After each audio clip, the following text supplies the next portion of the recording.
ನಮಸ್ಕಾರ ಸ್ನೇಹಿತರೆ, national TV ಅರ್ಪಿಸುವ ಬಿಗ್ ಬಾಸ್ ಅಪ್ಡೇಟ್ಗೆ ಸ್ವಾಗತ. ನಾನು ಸುಜಯ್ ರಾಜ್. ಸ್ನೇಹಿತರೆ, ಈ ವಾರ ಮನೆಯಿಂದ ಹೊರಗೆ ಹೋಗೋದಕ್ಕೆ 5 ಜನ ನಾಮಿನೇಟ್ ಆಗಿದ್ದಾರೆ. ಭವ್ಯ ಅವರು, ತ್ರಿವಿಕ್ರಮ್ ಅವರು, ಚೈತ್ರ ಅವರು, ಮೋಕ್ಷಿತಾ ಅವರು, ಹಾಗೆಯೇ ಧನ್ರಾಜ್ ಅವರು. ನಿಮಗೆ ಈ 5 ಜನರಲ್ಲಿ ಯಾರು ಫೇವರೇಟ್ ಅಂತ ಅನ್ನಿಸ್ಕೊಳ್ತಾರೆ? ಹಾಗೆಯೇ ಈ 5 ಜನರಲ್ಲಿ ಈ ವಾರ ಮನೆಯಿಂದ ಹೊರಗೆ ಹೋಗುವಂತಹ ಕಂಟೆಸ್ಟೆಂಟ್ ಯಾರು? ಹಾಗೆಯೇ ನಿಮ್ಮ ಪ್ರಕಾರ ಯಾರು ಈ ವಾರ ಹೊರಗಡೆ ಹೋಗಲೇಬೇಕು ಅನ್ನೋದನ್ನು ಕಮೆಂಟ್ ಬಾಕ್ಸಲ್ಲಿ ಕಮೆಂಟ್ ಮಾಡಿ ತಿಳಿಸಿ. ಸ್ನೇಹಿತರೆ, ಈ 5 ಜನ ಕಂಟೆಸ್ಟೆಂಟ್ಸ್ ಏನಿದಾರಲ್ಲ, ಇವರಲ್ಲಿ ಒಂದು ಸಾಮ್ಯತೆ ಇದೆ. ಏನು ಅಂತ ಹೇಳಿದ್ರೆ, ಬಿಗ್ ಬಾಸ್ ಸೀಸನ್ 11 ಶುರು ಆದಾಗಲಿಂದ ಇಲ್ಲಿ ತನಕ 100+ ಡೇಸ್ ಇವರು ಮನೆಯಲ್ಲೇ, ಬಿಗ್ ಬಾಸ್ ಮನೆಯಲ್ಲೇ ಕಳೆದಿದ್ದಾರೆ. ಸೊ ಹೊರಗಿನ ಸಂಪರ್ಕವನ್ನು ಕಡಿದುಕೊಂಡು, ಮನೆಯವ್ರ ಜೊತೆಗೆ ಯಾವುದೇ ಸಂಪರ್ಕ ಇಲ್ಲದೇನೆ ಮನೆ ಒಳಗಡೆ ತಮ್ಮದೇ ಆದ ರೀತಿಯಲ್ಲಿ ಆಟ ಆಡಿಕೊಂಡು, ತಮ್ಮದೇ ಆದ ರೀತಿಯಲ್ಲಿ ಎಂಟರ್ಟೈನ್ ಮಾಡಿಕೊಂಡು, ಪ್ರತಿ ಹಂತದಲ್ಲೂ ಬೇರೆಯವರಿಂದ ಜಡ್ಜ್ಮೆಂಟಿಗೆ ಒಳಪಟ್ಟು, ಕೆಲವೊಂದಷ್ಟು ವಾರಗಳು ಕಿಚ್ಚನ ಪಂಚಾಯಿತಿಯಲ್ಲಿ ಕಿಚ್ಚ ಅವರಿಂದ ಕ್ಲಾಸ್ ತಗೊಂಡು ಬೇರೆ ಬೇರೆ ರೀತಿಯಲ್ಲಿ ಟಾಸ್ಕ್ಗಳನ್ನು ಆಡ್ತಾ ತಮ್ಮದೇ ಆದ ರೀತಿಯಲ್ಲಿ ತಮ್ಮ ಛಾಪನ್ನು ಬಿಗ್ ಬಾಸ್ ಮನೆಯಲ್ಲಿ ಒತ್ತಿದ್ದಾರೆ. ಹಾಗಾಗಿ 100 ದಿನ ಇವರೆಲ್ಲ ಇದ್ದಾರೆ ಅಂತ ಹೇಳಿದ್ರೆ, ಇವರ ಒಂದು ಶ್ರಮಕ್ಕೆ, ಇವರ ಒಂದು ಕನ್ವಿಕ್ಷನ್ಗೆ, ಇವರ ಒಂದು ಯೋಚನಾ ಶಕ್ತಿಗೆ ಒಂದು ಹ್ಯಾಟ್ಸ್ ಆಫ್ ಅನ್ನು ಹೇಳಬೇಕಾಗತ್ತೆ. ಪ್ರತಿಯೊಬ್ಬರ ಶ್ರಮ ಇಲ್ಲಿ ಎತ್ತಿ ಕಾಣುತ್ತೆ. ಅಫ್ಕೋರ್ಸ್ ಒಬ್ಬೊಬ್ಬರು ಒಂದೊಂದು ರೀತಿಯಲ್ಲಿ ಜನಗಳಿಗೆ ಹತ್ರ ಆಗಿದ್ದಾರೆ ಅಥವಾ ಉಳ್ಕೊಂಡು ಬಂದಿದ್ದಾರೆ ಇಲ್ಲಿ ತನಕ ಬೇರೆ ಬೇರೆ ರೀತಿಯಲ್ಲಿ. ಕರ್ಣನ್ ಪಟ್ಟು ಸೆಂಟರ್ ಹರಿದ ಹಳೆ ರೇಷ್ಮೆ ಜರಿ ಸೀರೆಗಳಿದ್ರೆ ಬಿಸಾಕಬೇಡಿ. ಇವರಿಗೆ ಕೊಟ್ರೆ ಸ್ಪಾಟ್ ಅಲ್ಲೇ ಕೈ ತುಂಬ ದುಡ್ಡು. ಇನ್ನು ಡೀಟೇಲ್ಸ್ ಬೇಕು ಅಂದ್ರೆ 6380413916 ಈ ನಂಬರ್ಗೆ ಕಾಲ್ ಮಾಡಿ. ಬಟ್ ಆದರೆ 100 ದಿನ ಇಂಥದ್ದೊಂದು ಬಿಗ್ ಬಾಸ್ ಹೌಸಲ್ಲಿ ಇರಬೇಕು ಅಂತಂದರೆ ಅವರ ಒಂದು ಮೆಂಟಲ್ ಸ್ಟೆಬಿಲಿಟಿ ತುಂಬಾ ಉತ್ತಮವಾಗಿರಬೇಕಾಗಿರುತ್ತೆ. ಬಿಕಾಸ್ ಹೊರಗಡೆ ಜನ ಅವರ ಆಟವನ್ನು ಯಾವ ರೀತಿ ಅನಲೈಸ್ ಮಾಡ್ತಾ ಇದ್ದಾರೆ ಅಂತ ಯಾರಿಗೂ ಗೊತ್ತಿಲ್ಲ. ಬಟ್ ಸ್ಟಿಲ್ ಅವರು ಒಳಗಡೆ ಆಟ ಆಡ್ತಾ ಇದ್ದಾರೆ. ಒಂದು ಕ್ಲೂನೇ ಇಲ್ಲದೇನೆ ನಮ್ಮ ಆಟ ಹೇಗೆ ಸಾಗ್ತಾ ಇದೆಯೋ, ಜನ ಯಾವ ರೀತಿ ನಮ್ಮನ್ನು ಜಡ್ಜ್ ಮಾಡ್ತಿದ್ದಾರೋ ಅನ್ನುವಂತಹ ಒಂದು ಕನ್ಫ್ಯೂಷನಲ್ಲೇ ಆಟ ಆಡಿಕೊಂಡು ಇಷ್ಟು ದಿನವನ್ನು ಕಳೆದಿದ್ದಾರೆ. ಸೊ ಆ ಒಂದು 100 ದಿನದ ಶ್ರಮಕ್ಕೆ ಒಂದು ಅಪ್ರಿಸಿಯೇಷನ್ ಬರಲೇಬೇಕು. ಇನ್ನು ಒಬ್ಬೊಬ್ಬರೇ ಕಂಟೆಸ್ಟೆಂಟ್ಸ್ ಬಗ್ಗೆ ಮಾತಾಡೋದಾದರೆ, ಭವ್ಯ ಅವರು ಟಾಸ್ಕ್ ಅಂತ ಬಂದಾಗ ಅವರು ಇಲ್ಲಿ ತನಕ ತುಂಬ ಚೆನ್ನಾಗಿ ಪ್ರೂವ್ ಮಾಡ್ಕೊಂಡು ಬಂದಿದ್ದಾರೆ. ಕೆಲವೊಂದಷ್ಟು ಸಮಯ ಕ್ಯಾಪ್ಟನ್ಸಿ ಟಾಸ್ಕಲ್ಲಿ ಆಗ ಗೊತ್ತಿದ್ರೂ ಕೂಡ ಮೋಸ ಮಾಡಿ ಕ್ಯಾಪ್ಟನ್ ಆಗಿದ್ದು, ಅಥವಾ ಫಸ್ಟ್ ಟೈಮ್ ಅವರು ತ್ರಿವಿಕ್ರಮ್ ಅವರ ಸಹಾಯವನ್ನು ತಗೊಂಡು ಕ್ಯಾಪ್ಟನ್ ಆಗಿದ್ದು, ಅದೆಲ್ಲವನ್ನು ಹೊರತುಪಡಿಸಿದ್ರೆ ಟಾಸ್ಕ್ ಅಂತ ಬಂದರೆ ಭವ್ಯ ಅವರು ಮನೆಯಲ್ಲಿರುವಂತಹ ಗಂಡಸರಿಗೂ ಕೂಡ ಆ್ಯಕ್ಚುಲಿ ಟಕ್ಕರ್ ಕೊಟ್ಟಿದ್ದಾರೆ ಎಷ್ಟೋ ವಿಷಯದಲ್ಲಿ. ಇನ್ಫ್ಯಾಕ್ಟ್ ಟಿಕೆಟ್ ಟು ಫಿನಾಲೆ ಟಾಸ್ಕಲ್ಲಿ ಸೆಲೆಕ್ಟ್ ಆದಂತಹ ಏಕೈಕ ಹೆಣ್ಮಗಳು ಅಂತಂದರೆ ಭವ್ಯ ಅವರು. ಬಟ್ ವ್ಯಕ್ತಿತ್ವ ಅಂತ ಬಂದಾಗ ಅವರು ಕೇವಲ ಬರೀ ತ್ರಿವಿಕ್ರಮ್ ಅವ್ರ ಜೊತೆಗೆ ಮಾತ್ರ ತಮ್ಮ ಕಂಫರ್ಟ್ ಝೋನನ್ನು ಕ್ರಿಯೇಟ್ ಮಾಡ್ಕೊಂಡಿದ್ದಾರೆ. ಬೇರೆಯವ್ರ ಜೊತೆಗೆ ಒಂದೇನೋ ಒಂದು ಕೆಮಿಸ್ಟ್ರಿನ ಬಿಲ್ಡ್ ಮಾಡೋದಕ್ಕೆ ಅವರು ಪ್ರಯತ್ನನೇ ಹಾಕಿಲ್ಲ. ಮತ್ತು ಬೇರೆಯವರನ್ನು ಅವರು ತುಂಬ ಪಾರ್ಶಿಯಾಲಿಟಿ ಮಾಡಿದ್ದಾರೆ. ಇನ್ಫ್ಯಾಕ್ಟ್ ತ್ರಿವಿಕ್ರಮ್ ಅವರೇ ಅವರಿಗೆ ಮುಖ್ಯವಾದಂತಹ ಒಬ್ಬ ವ್ಯಕ್ತಿ ಬಿಗ್ ಬಾಸ್ ಮನೆ ಒಳಗಡೆ. ಬೇರೆಯವರೆಲ್ಲ ಆಮೇಲೆ, ಇನ್ಫ್ಯಾಕ್ಟ್ ಬೇರೆಯವ್ರನ್ನ ಆಮೇಲೆ ಎನ್ನುವಂತಹ ಒಂದು ಪ್ರಿಯಾರಿಟೈಸ್ ಕೂಡ ಅವರು ಮಾಡಿಲ್ಲ, ಬೇರೆಯವ್ರನ್ನ ಕನ್ಸಿಡರೇ ಮಾಡಿಲ್ಲ. ಮತ್ತು ಅವರ ಕೆಲವೊಂದಷ್ಟು ಆ್ಯಟಿಟ್ಯೂಡ್ಸ್ ಆಗಿರಬಹುದು, ಹನುಮಂತ್ ಅವರಿಗೆ ಮೊನ್ನೆ ಹೊಡೆದಿರೋದಾಗಿರಬಹುದು, ಅವರ ಒಂದು ಬಿಹೇವಿಯರ್ ಕೆಲವೊಂದಷ್ಟು ಜನಕ್ಕೆ ಅಪಕ್ವತೆ ಅಂತ ಅನಿಸಿದೆ, ಅಂದರೆ ಇಮ್ಮೆಚ್ಯೂರ್ ಅಂತ ಅನಿಸಿದೆ. ಹಾಗಾಗಿ ಅವರ ಆಟ ಅದನ್ನು ಹೊರತುಪಡಿಸಿದ್ರೆ ಟಾಸ್ಕ್ ಅಂತ ಬಂದಾಗ ಅವರು ಚೆನ್ನಾಗಿ ಆಡ್ಕೊಂಡು ಬಂದಿದ್ದಾರೆ. ಬಟ್ ಮನೆಯವ್ರ ಜೊತೆಗೆ ಹೊಂದಾಣಿಕೆ ಅಂತ ಬಂದಾಗ ಅದರಲ್ಲಿ ಸ್ವಲ್ಪ ಅವರ ಎಫರ್ಟ್ ಕಡಿಮೆ ಅಂತಲೇ ಹೇಳ್ಬೋದು. ಇವಾಗ ಸ್ವಲ್ಪ ಪ್ರಯತ್ನ ಪಡ್ತಾ ಇದ್ದಾರೆ. ಬಟ್ ಸ್ಟಿಲ್ ಅವರು ತ್ರಿವಿಕ್ರಮ್ ಅವರ ನೆರಳಿನಿಂದ ಹೊರಗಡೆ ಬರೋದಕ್ಕೆ ತುಂಬ ಕಷ್ಟಪಡ್ತಾ ಇದ್ದಾರೆ. ಇನ್ನು ತ್ರಿವಿಕ್ರಮ್ ತುಂಬಾ ಟಫ್ ಕಂಟೆಸ್ಟೆಂಟ್. ಟಾಸ್ಕ್ ಅಂತ ಬಂದಾಗ ಟಾಸ್ಕ್ ಮಾಸ್ಟರ್, ಅದರಲ್ಲಿ ಡೌಟೇ ಇಲ್ಲ. ಬಟ್ ಅವರದ್ದೇ ಕೆಲವೊಂದಷ್ಟು ಮಾತುಗಳು ಅವರಿಗೆ ಮುಳುವಾಗಿವೆ. ಅದಕ್ಕೆ ಸುದೀಪ್ ಅವರು ಕ್ಲಾಸ್ ಕೂಡ ತಗೊಂಡಿದ್ದಾರೆ.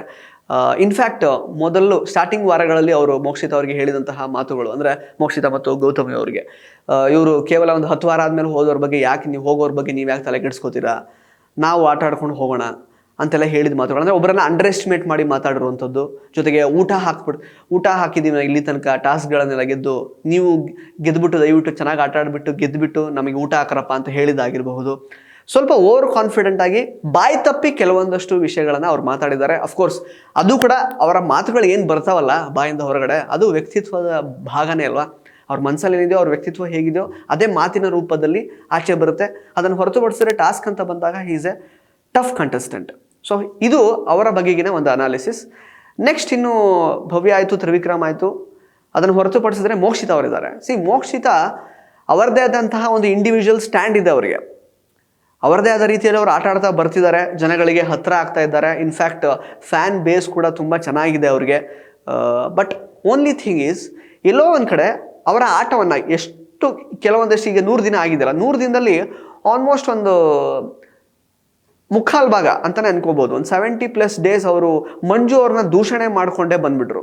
ಮಂಜು ಅವ್ರು ಹಿಂಗೆ ಮಾಡ್ತಾರೆ, ಮಂಜು ಅವ್ರು ಈ ರೀತಿ ಕುತಂತ್ರ ಮಾಡ್ತಾರೆ, ಮಂಜು ಅವ್ರ ಬುದ್ಧಿ ಈ ಥರ ಇದೆ, ಮಂಜು ಅವ್ರದ್ದು ನಾನು ನಂಬಿಟ್ಟು ಅವ್ರನ್ನ ಮೋಸ ಹೋದೆ, ಆ ಥರ ಅವ್ರ ಮೇಲೇ ಡಿಪೆಂಡ್ ಆಗಿ ಆಗಿ ಆಗಿ ಆ ಒಂದು ಫ್ರಿಕ್ಷನ್ ಕ್ರಿಯೇಟ್ ಮಾಡ್ಕೊಳ್ತಾನೆ ನಮಗೇನು ಅಂತಂದರೆ ಮೋಕ್ಷಿತ ಅಂತಂದರೆ ಮಂಜು ಅವ್ರ ಮೇಲೆ ಯಾವಾಗಲೂ ದೂಷಣೆ ಮಾಡ್ತಾ ಇರ್ತಾರೆ ಅನ್ನೋ ಥರ ಪಿಕ್ಚರ್ನ ಕೊಟ್ಟಿದ್ದಾರೆ. ಟಾಸ್ಕ್ಗಳಲ್ಲಿ ಉತ್ತಮವಾಗಿ ಅವರು ಕೂಡ ಚೆನ್ನಾಗಿ ಆಟ ಆಡಿದ್ದಾರೆ.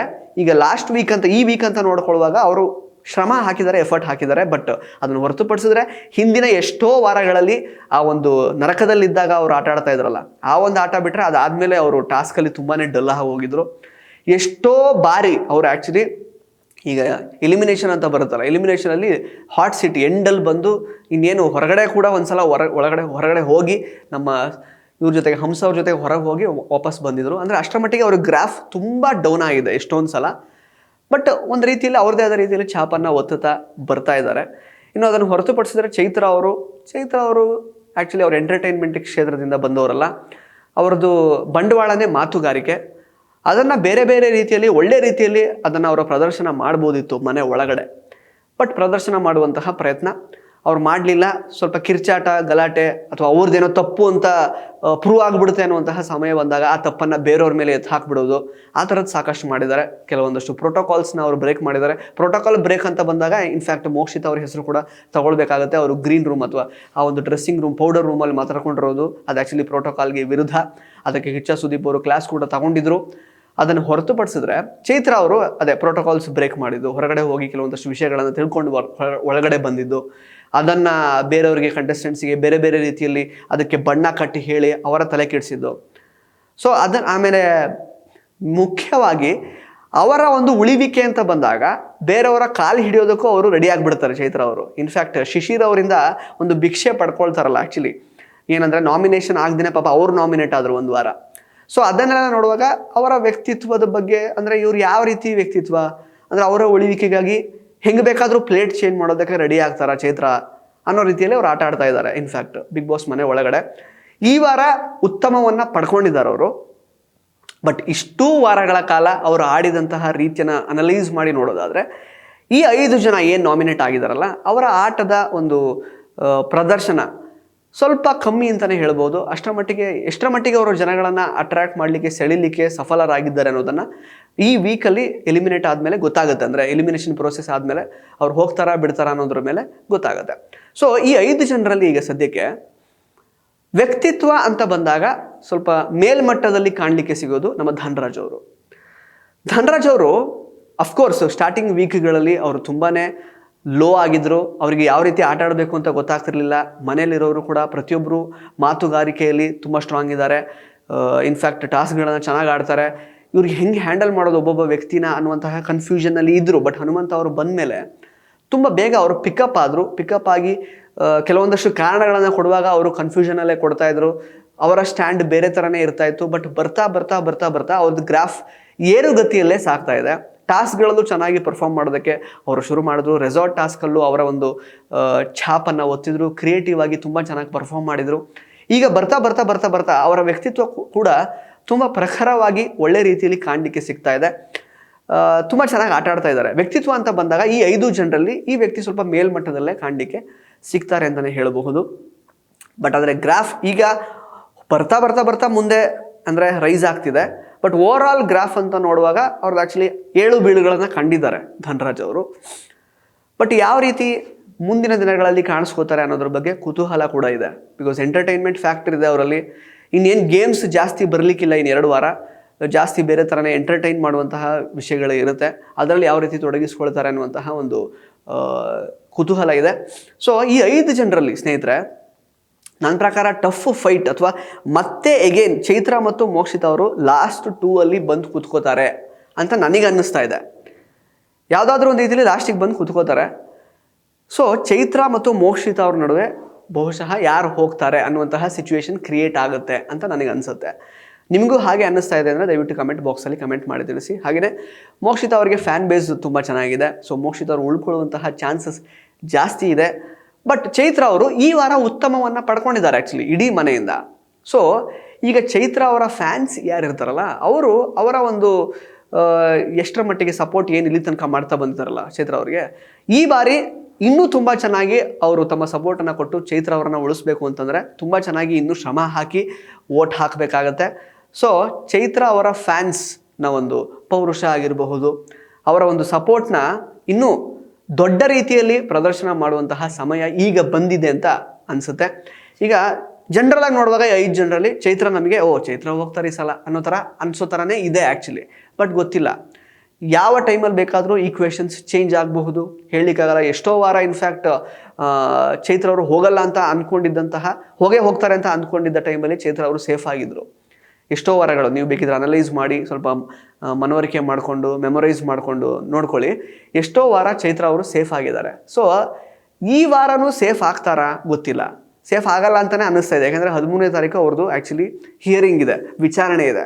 ಸೊ ಮತ್ತೆ ಹೊರಗಡೆ ಹೋಗಿ ಒಳಗಡೆ ಬರುವಾಗ ಒಳಗಡೆ ಇರುವಂತಹ ಕಂಟೆಸ್ಟೆಂಟ್ಸಿಗೆ ಅನ್ಯಾಯ ಮಾಡ್ದಂಗೆ ಆಗುತ್ತೆ. ಬಿಕಾಸ್ ಹೊರಗಡೆ ಬಂದರೂ ವಿಚಾರಣೆನೋ ಇನ್ನೊಂದು ರೀಸನ್ನೋ ಏನೇ ಇರಬಹುದು. ಹೊರಗಡೆ ಯಾವ ರೀತಿ ನಮ್ಮ ಆಟಗಳು ಚರ್ಚೆಗೆ ಒಳಪಡ್ತಾ ಇವೆ ಅನ್ನುವಂತಹ ವಿಚಾರ ಚೈತ್ರ ಅವರಿಗೆ ಹಿಂಗಾದರೂ ಒಂದು ಕಿವಿಗೆ ಬಿದ್ದೇ ಬೀಳುತ್ತಲ್ವ, ಒಂದು ವೈಬ್ ಗೊತ್ತಾಗುತ್ತೆ ಅಟ್ಲೀಸ್ಟ್ ನಮ್ಮ ಆಟದ ಬಗ್ಗೆ ಜನಗಳಿಗೆ ಒಪಿನಿಯನ್ ಯಾವ ರೀತಿ ಇದೆ ಅಂತ. ಸೊ ಅದು ಒಳಗಡೆ ಇರುವಂತಹ ಕಂಟೆಸ್ಟೆಂಟ್ಸ್ಗೆ ಒಂದು ರೀತಿ ಅನ್ಯಾಯದ ಮಾಡಿದಾಗೆ ಆಗುತ್ತೆ. ಸೊ ಹಾಗಾಗಿ ಬಹುಶಃ ಚೈತ್ರ ಅವ್ರು ಹೋಗ್ತಾರೆ ಅನ್ನೋ ಥರನೇ ಈಗ ಪಿಕ್ಚರ್ ಇದೆ.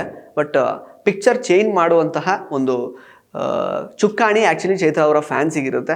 ನೋಡೋಣ ಯಾರು ಎಲಿಮಿನೇಟ್ ಆಗ್ತಾರೆ ಅಂತ. ನಿಮ್ಮ ಪ್ರಕಾರ ಯಾರು ಎಲಿಮಿನೇಟ್ ಆಗಬೇಕು, ಈ 5 ನಿಮಗೆ ಹಿತವಾದವರು ಯಾರು ಅನ್ನೋದನ್ನು ದಯವಿಟ್ಟು ಕಮೆಂಟ್ ಬಾಕ್ಸಲ್ಲಿ ಕಮೆಂಟ್ ಮಾಡಿ ತಿಳಿಸಿ. ಧನ್ಯವಾದ.